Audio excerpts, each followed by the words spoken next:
พุทธบูชามหาเตชะวันโตธัมมบูชามหาปัญญวันโตสังฆบูชามหาโภคาวโหติโลกนาตังอภิปูชยามิอะระหังสัมมาสัมพุทโธภควาพุทธังภควันตังอภิวาเทมิสวากาโตภควตาธัมโมธัมมังนัมมัสสามิสุปฏิปันโนภควโตสาวกสังโฆสังฆังนามามินะโมตัสสะภะคะวะโต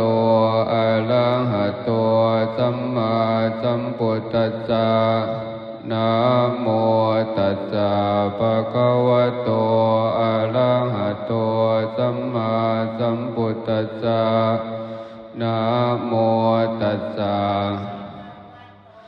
อะระหะโตสัมมาสัมพุทธัสสะนะโมพุทธายะพระพุทธบรมมหาจักรพรรดิบรมนาถมหามุนีมหาโชคมหาราภมหามงคลอุดมสมบูรณ์ผลสุขสารพัดทุกข์เกิดหายอันตรายทุกชนิดไม่มีความทุกข์ไม่มีคนปองร้ายไม่มีโรคภัยไม่มีลูกขอกราบสักการะบูชาขอเป็นลูกหลวงพ่อให้ลูกเจริญทั้งทางโลกทางธรรมมีความพุทธังรักษาธัมมังรักษาสังฆังรักษาสัมมาอรหังพุทโธภควาตินิพพานาปัจจโยโหตุนะโมพุทธายะพระพุทธบรมมหาจักรพรรดิบรมนาถมหามุนีมหาโชคมหาราภมหามงคลอุดมสมบูรณ์ผลสุขสารพัดทุกข์เกิดหายอันตรายทุกชนิดไม่มีความทุกข์ไม่มีคนปองร้ายศัตรูไม่มีโรคภัยไม่มีลูกขอกราบสักการะบูชาขอเป็นลูกหลวงพ่อ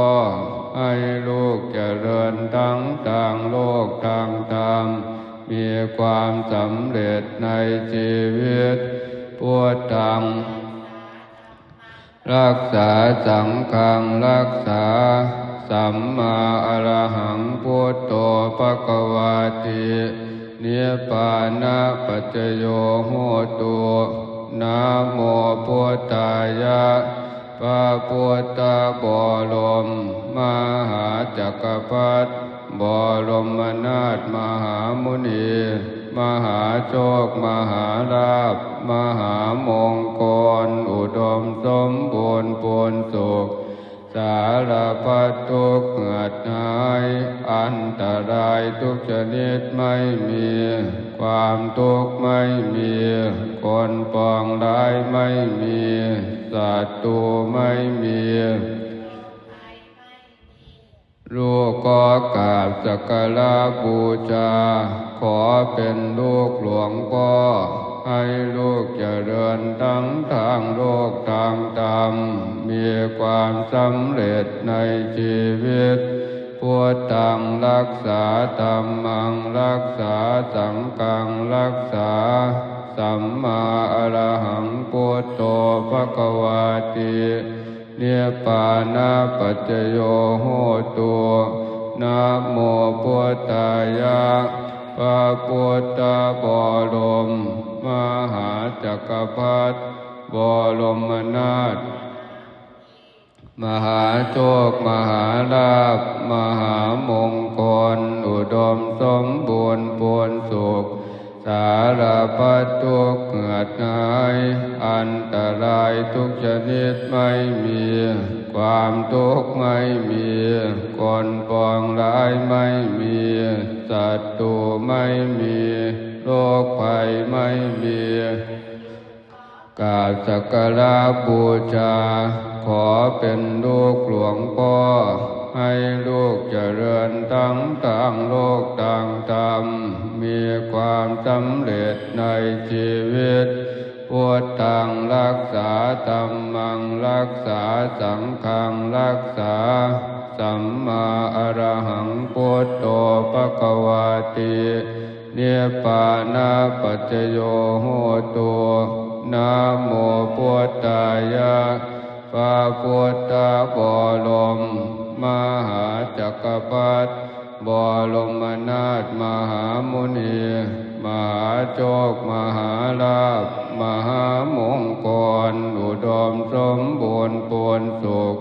สารพัดทุกข์เหงื่อหายอันตรายทุกชนิดไม่มีความทุกข์ไม่มีคนปองร้ายไม่มีศัตรูไม่มีลูกขอกราบสักการะบูชาขอเป็นลูกหลวงพ่อให้ลูกเจริญทั้งทางโลกทางธรรมมีความสำเร็จในชีวิตพุทธังรักษาธัมมังรักษาสังฆังรักษาสัมมาอรหังพุทโธภควาตินิพพานาปัจจโยโหตุนะโมพุทธายะพระพุทธบรมมหาจักรพรรดิมหาโชคมหาลาภมหามงคลอุดมสมบูรณ์ผลสุขสารพัดทุกข์เหงื่อหายอันตรายทุกชนิดไม่มีความทุกข์ไม่มีร้ายไม่มีศัตรูไม่มีโรคภัยไม่มีลูกขอกราบสักการะบูชาขอเป็นลูกหลวงพ่อให้ลูกเจริญทั้งทางโลกทางธรรมมีความสำเร็จในชีวิตพุทธังรักษาธัมมังรักษาสังฆังรักษาสัมมาอรหังพุทโธภควาตินิพพานาปัจจโยโหตุนะโมพุทธายะพระพุทธบรมมหาจักรพรรดิบรมนาถมหามุนีมหาโชคมหาลาภมหามงคลอุดมสมบูรณ์ผลสุขสารพัดทุกข์เหงื่อหายอันตรายทุกชนิดไม่มีความทุกข์ไม่มีคนปองร้ายไม่มีศัตรูไม่มีลูกขอกราบสักการะบูชาขอเป็นลูกหลวงพ่อให้ลูกเจริญทั้งทางโลกทางธรรมมีความสำเร็จในชีวิตพุทธังรักษาธัมมังรักษาสังฆังรักษาสัมมาอรหังพุทโธภควาตินิพพานาปัจจโยโหตุนะโมพุทธายะพระพุทธบรมมหาจักรพรรดิบรมนาถมหามุนีมหาโชคมหาลาภมหามงคลอุดมสมบูรณ์ผลสุข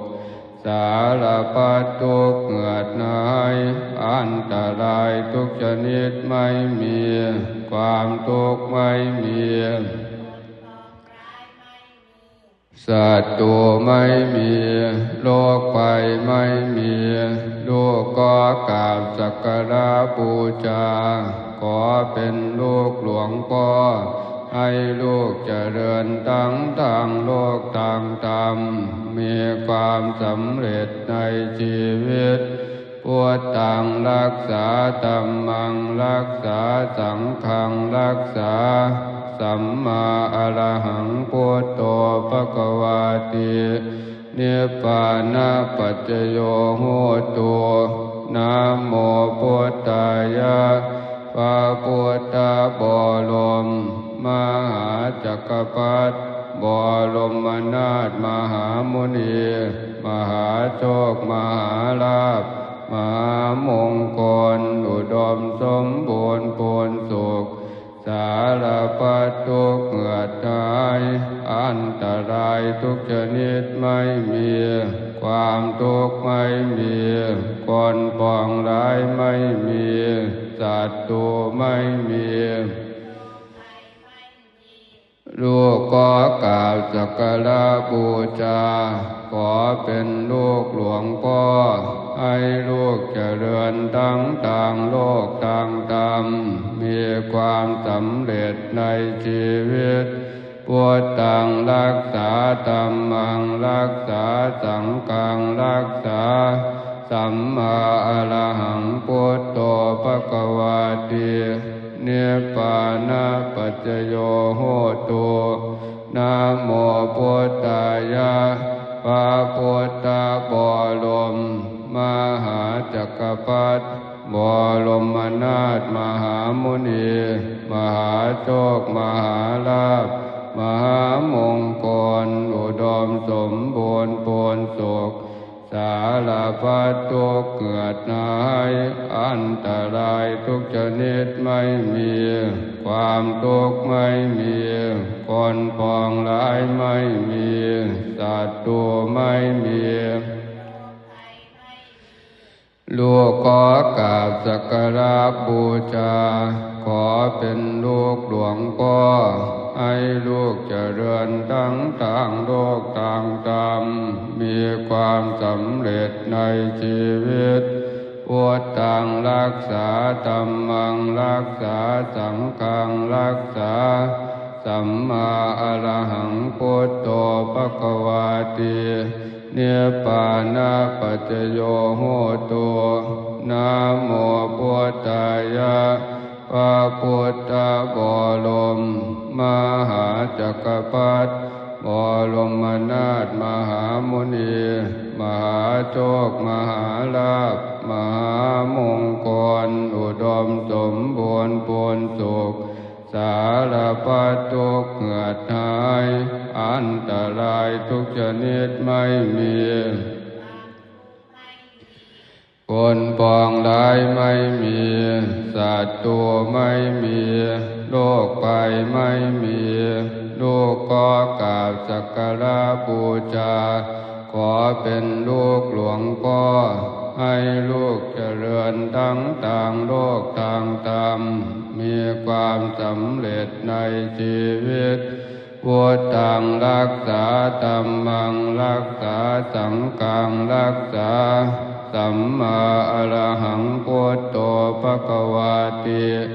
นิพพานะปัจจโยโหตุนะโมพุทธายะพระพุทธบรมมหาจักรพรรดิบรมนาถมหามุนีมหาโชคมหาลาภมหามงคลอุดมสมบูรณ์ผลสุข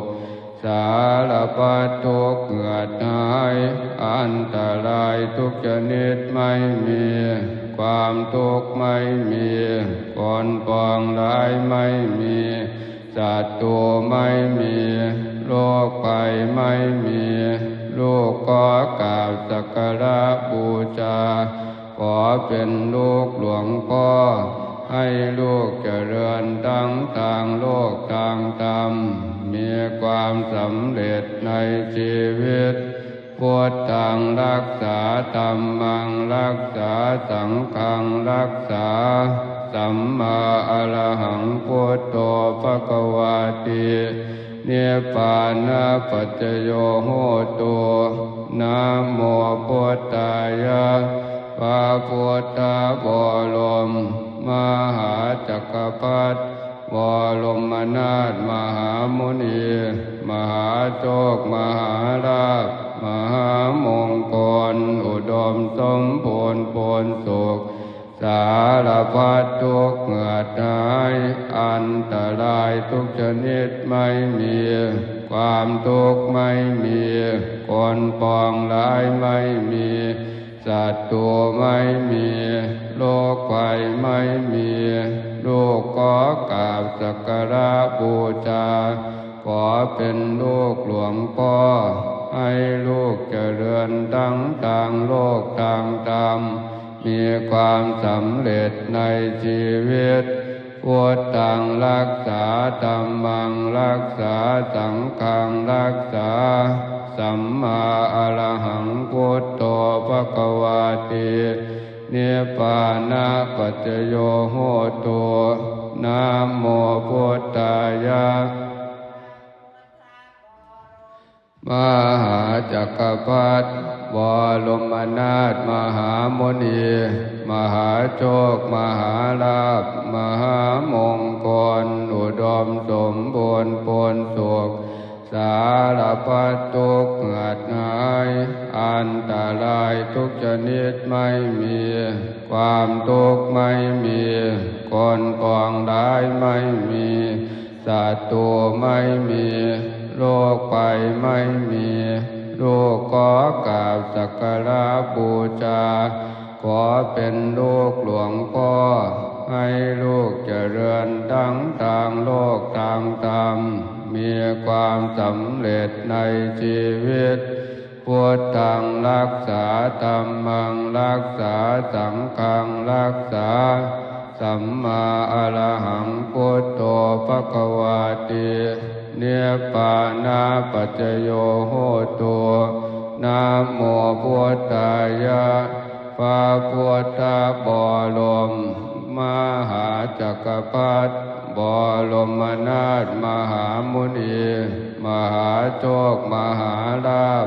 มหามงคลอุดมสมบูรณ์ผลสุขสารพัดทุกข์เหงื่อหายอันตรายทุกชนิดไม่มีความทุกข์ไม่มีคนปองร้ายไม่มีศัตรู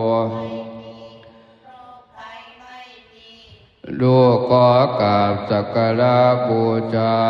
ขอเป็นลูกหลวงพ่อให้ลูกเจริญทั้งทางโลกทางธรรมมีความสำเร็จในชีวิตพุทธังรักษาธัมมังรักษาสังฆังรักษาสัมมาอรหังพุทโธภควาตินิพพานะปัจจโยโหตุนะโมพุทธายะพระพุทธบรมมหาจักรพรรดิบรมนาถมหามุนีมหาโชคมหาลาภมหามงคลอุดมสมบูรณ์ผลสุขสารพัดทุกข์เหงื่อหายอันตรายทุกชนิดไม่มีความทุกข์ไม่มีคนปองร้ายไม่มีศัตรูไม่มีลูกขอกราบสักการะบูชาขอเป็นลูกหลวงพ่อ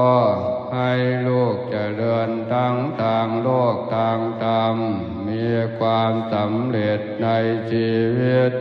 พุทธังรักษาธัมมังรักษาสังฆังรักษาสัมมาอรหังพุทโธภควาตินิพพานะปัจจโยโหตุนะโมพุทธายะพระพุทธบรมมหาจักรพรรดิบรมนาถมหามุนีมหาโชคมหาลาภมหามงคลอุดมสมบูรณ์ผลสุขห อันตรายทุกชนิดไม่มีความทุกข์ไม่มีคนปองร้ายไม่มีศัตรูไม่มีโรคภัยไม่มีลูกขอกราบสักการะบูชาขอเป็นลูกหลวงพ่อให้ลูกเจริญทั้งทางโลกทางธรรมมีความสำเร็จในชีวิตพุทธังรักษาธัมมังรักษาสังฆังรักษาสัมมาอรหังพุทโธภควาตินิพพานาปัจจโยโหตุนะโมพุทธายะพระพุทธบรมมหาจักรพรรดิบรมนาถมหามุนีมหาโชคมหาลาภมหามงคลอุดมสมบูรณ์ผลสุขอันตรายทุกชนิดไม่มีความทุกข์ไม่มีคนปองร้ายไม่มีศัตรูไม่มีโรคภัยไม่มีลูกขอกราบสักการะบูชาขอเป็นลูกหลวงพ่อให้ลูกเจริญทั้งทางโลกทางธรรมมีความสำเร็จในชีวิตพุทธังรักษาธัมมังรักษาสังฆังรักษาสัมมาอรหังพุทโธภควาตินิพพานาปัจจโยโหตุนะโมพุทธายะพระพุทธบรมมหาจักรพรรดิบรมนาถมหามุนีมหาโชคมหาลาภมหามงคลอุดมสมบูรณ์ผลสุขสารพัดทุกข์เหงื่อหายอันตรายทุกชนิดไม่มีความทุกข์ไม่มีคนปองร้ายไม่มีศัตรูไม่มีโรคภัยไม่มีลูกขอกราบสักการะบูชาขอเป็นลูกหลวงพ่อให้ลูกเจริญทั้งทางโลกทางธรรมมีความสำเร็จในชีวิตพุทธังรักษาธัมมังรักษาสัมมาอรหังพุทโธภควาตินิพพานาปัจจโยโหตุนะโมพุทธายะพระพุทธบรมมหาจักรพรรดิบรมนาถมหามุนีมหาโชคมหาลาภมหามงคลอุดมสมบูรณ์ผลสุขสารพัดทุกข์เหงื่อหายอันตรายทุกชนิดไม่มีความทุกข์ไม่มีคนปองร้ายไม่มีศัตรูไม่มีโรคภัยไม่มีลูกขอกราบสักการะบูชาขอเป็นลูกหลวงพ่อให้ลูกเจริญทั้งทางโลกทางธรรมมีความสำเร็จในชีวิตพุทธังรักษาธัมมังรักษาสังฆังรักษาสัมมาอรหังพุทโธภควาตินิพพานาปัจจโยโหตุนะโมพุทธายะพระพุทธบรมมหาจักรพรรดิบรมนาถมหามุนีมหาโชคมหาลาภมหามงคลอุดมสมบูรณ์ผลสุขสารพัดทุกข์เหงื่อหายอันตรายทุกชนิดไม่มีความทุกข์ไม่มีคนปองร้ายไม่มีศัตรูลูกขอกราบสักการะบูชาขอเป็นลูกหลวงพ่อ ให้ลูกเจริญทั้งทางโลกทางธรรมมีความสำเร็จในชีวิตพุทธังรักษาธัมมังรักษาสังฆังรักษาสัมมาอรหังพุทโธภควาตินิพพานะปัจจโยโหตุนะโมพุทธายะพระพุทธบรมมหาจักรพรรดิบรมนาถมหามุนีมหาโชคมหาลาภมหามงคลอุดมสมบูรณ์พูนสุขสารพัดทุกข์เกิดหายอันตรายทุกชนิดไม่มีความทุกข์ไม่มีคนปองร้ายไม่มีศัตรูไม่มีโรคภัยไม่มีลูกขอกราบสักการะบูชาขอเป็นลูกหลวงพ่อให้ลูกเจริญทั้งทางโลกทางธรรมมีความสำเร็จในชีวิตพุทธังรักษาธัมมังรักษาสังฆังรักษาสัมมาอรหังพุทโธภควาตินิพพานะปัจจโยโหตุนะโมพุทธายะพระพุทธบรมมหาจักรพรรดิบรมนาถมหามุนีมหาโชคมหาลาภมหามงคลอุดมสมบูรณ์พูนสุขอันตรายทุกชนิดไม่มีความทุกข์ไม่มีคนปองร้ายไม่มีศัตรูไม่มีโรคภัยไม่มีสักการะบูชาขอเป็นลูกหลวงพ่อให้ลูกเจริญทั้งทางโลกทางธรรมมีความสำเร็จในชีวิตพุทธังรักษาธัมมังรักษาสังฆังรักษาสัมมาอรหังพุทโธภควาตินิพพานะปัจจโยโหตุนะโมพุทธายะพระพุทธบรมม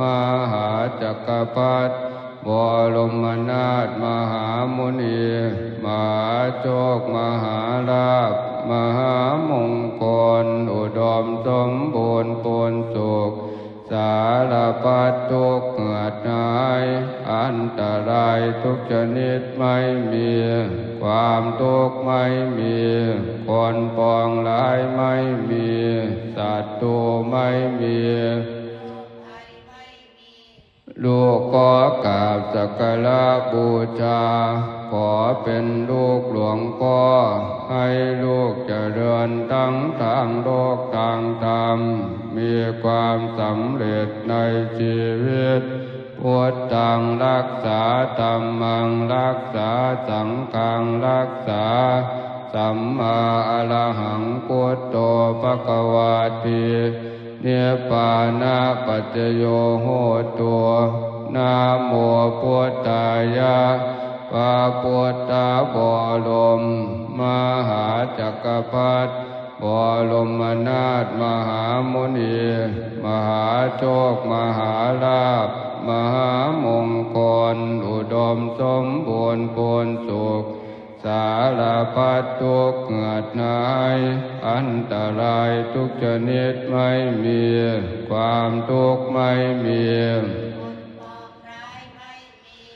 ศัตรูไม่มีโรคภัยไม่มีลูกขอกราบสักการะบูชาขอเป็นลูกหลวงพ่อให้ลูกเจริญทั้งทางโลกทางธรรมมีความสำเร็จในชีวิตพุทธังรักษาธัมมังรักษาสังฆังรักษาสัมมาอรหังพุทโธภควาตินิพพานะปัจจโยโหตุนะโมพุทธายะพระพุทธบรมมหาจักรพรรดิบ บรมนาถมหามุนีมหาโชคมหาลาภมหามงคลอุดมสมบูรณ์ผลสุขสารพัดทุกข์เหงื่อหายอันตรายทุกชนิดไม่มีความทุกข์ไม่มีคนปองร้ายไม่มีโรคภัยไม่มีลูกขอกราบสักการะบูชาขอเป็นลูกหลวงพ่อให้ลูกเจริญทั้งทางโลกทางธรรมมีความสำเร็จในชีวิตพุทธังรักษาธัมมังรักษาสังฆังรักษาสัมมาอรหังพุทโธภควาตินิพพานะปัจจโยโหตุนะโมพุทธายะพระพุทธบรมมหาจักรพรรดิบรมนาถมหามุนีมหาโชคมหาลาภมหามงคลอุดมสมบูรณ์ผลสุขสารพัดทุกข์เหงื่อหายอันตรายทุกชนิดไม่มีความทุกข์ไม่มีคนปองร้ายศัตรูไม่มีโรคภัยไม่มีลูกขอกราบสักการะบูชาขอเป็นลูกหลวงพ่อให้ลูกเจริญทั้งทางโลกทางธรรมมีความสำเร็จในชีวิตพุทธังรักษาธัมมังรักษาสังฆังรักษาสัมมาอรหังพุทโธภควาตินิพพานะปัจจโยโหตุนะโมพุทธายะมหาจักรพรรดิบรมนาถมหามุนีมหาโชคมหาลาภมหามงคลอุดมสมบูรณ์ผลสุขสารพัดทุกข์เหงื่อหายอันตรายทุกชนิดไม่มีความทุกข์ไม่มีคนปองร้ายไม่มีศัตรูไม่มีลูกขอกราบสักการะบูชาขอเป็นลูกหลวงพ่อให้ลูกเจริญทั้งทางโลกทางธรรมความสำเร็จในชีวิตพุทธังรักษาธัมมังรักษาสังฆังรักษาสัมมาอรหังพุทโธภควาตินิพพานะปัจจโยโหตุ